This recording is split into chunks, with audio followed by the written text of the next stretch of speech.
জিওডলাইন চ্যানেলটিতে সকলকে স্বাগত জানাই। প্রিয় শিক্ষার্থীরা, আজকের ভিডিওটিতে আমরা হাই মাদ্রাসা টেস্ট পেপার থেকে বাংলা বিষয়ের তৃতীয় সেট তথা হাই মাদ্রাসা টেস্ট পেপারের ৬ নম্বর পৃষ্ঠার ৪টা রমেশ্বরপুর হাই মাদ্রাসার বাংলা প্রশ্ন এবং তার উত্তরগুলি নিয়ে আলোচনা করব।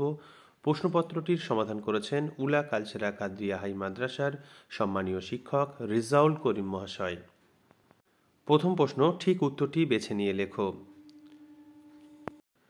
মেসোর উপযুক্ত কাজ হবে সেটা।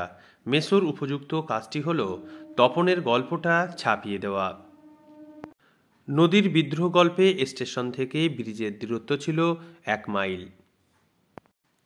মাথায় একটা বুদ্ধি খেলে গেল। কার মাথায় বুদ্ধি খেলে গেল? অমৃতের। ছড়ানো রয়েছে কাছে দূরে। কাছে দূরে ছড়ানো রয়েছে শিশুদের সব। ওই আসে সুন্দর, সুন্দর আসে কাল ভয়ঙ্করের বেশে। অস্ত্র ফেলো, অস্ত্র রাখো। অস্ত্র ফেলার কথা বলা হয়েছে গানের পায়ে। পণ্ডিত মশাইয়ের কলম খ্যাত ছিল কানে গুজে রাখার জন্য।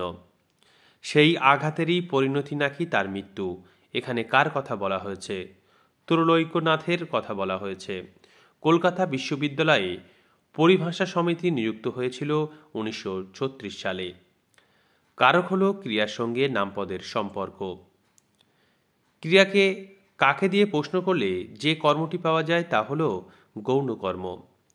বৃষ্টিতে ধুয়ে দিল আমার পায়ের দাগ। কর্মকারকে তে বিভক্তি। হায় ছায়াবিদ্যা। ছায়াবিদ্যা করণ তৎপুরুষ। কারো কারো মুগ্ধ চোখের মোহভঙ্গ হয়। মোহভঙ্গ ব্যাসবাক্য হল মোহজার ভঙ্গ। বাক্যের যোগ্যতা বলতে বোঝায় সঙ্গত ও যথাযথ ভাব প্রকাশ। শিশুরা খেলছিল মায়ের কোলে। বাক্যটি ছিল কর্তৃবাচ্য। সে ভয়ানক দুর্লভ জিনিস। গঠনগত দিক থেকে বাক্যটি হল সরল বাক্য।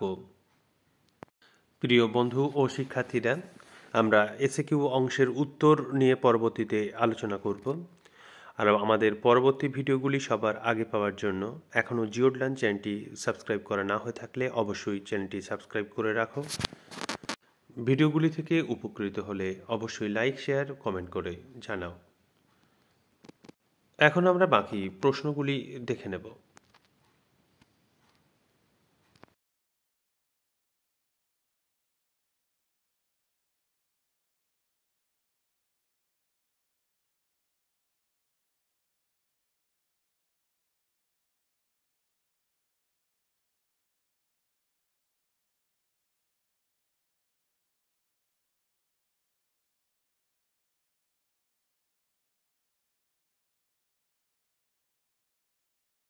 আমাদের সঙ্গে থাকার জন্য অসংখ্য ধন্যবাদ।